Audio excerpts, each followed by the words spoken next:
So behavioral economics is a relatively new field. It's a wonderful way of using data and intuition to understand how people behave in the world, how we make the sort of decisions we make, whether they're good decisions or often bad decisions, how you can encourage people to make better decisions using the right kind of behavioral science to essentially improve the world. And what I do with Freakonomics is basically go looking for stories in the world that illustrate how a smart use of empirical analysis with a smart understanding of human motivation, how those two go together and make us all a little bit more prosperous, a little bit wiser, a little kinder and gentler, and so on.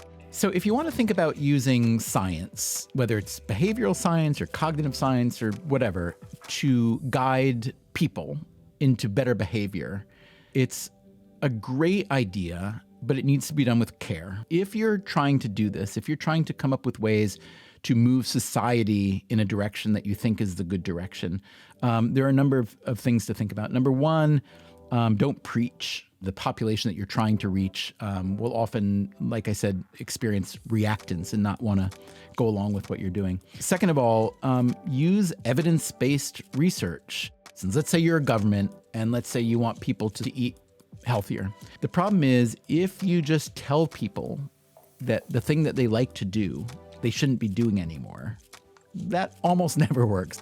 If the larger topic is how can you use science, whether it's bench science, behavioral science, or so on, to make better policies to help more people live healthier, more productive lives, I think you have to use great research.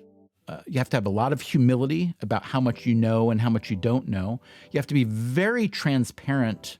And so I am a big believer that science has a lot to contribute to good policy and good behavioral policy, but there are a lot of components that need to be gotten just right. I think there is a big role for taking the scientific research that's out there and finding a way to distill it and understand it and communicate it to a broader audience. Some of the most valuable companies are ones that use a lot of behavioral and cognitive science in the way that they promote their product. Facebook is a really good example.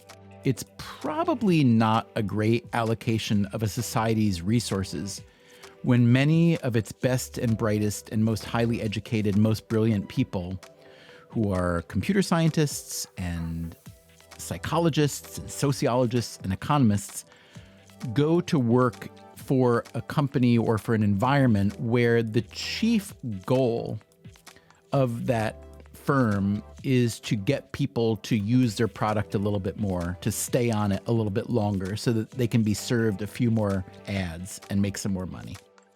It's really good to have some understanding of statistics and just to be numerate generally, if only so that when you're talking to the experts, you can really understand things like magnitude and the difference between correlation and causation and so on. But I think we are moving in a good direction by understanding that real science can be brought to bear on behavior. And that's, I think, a big improvement.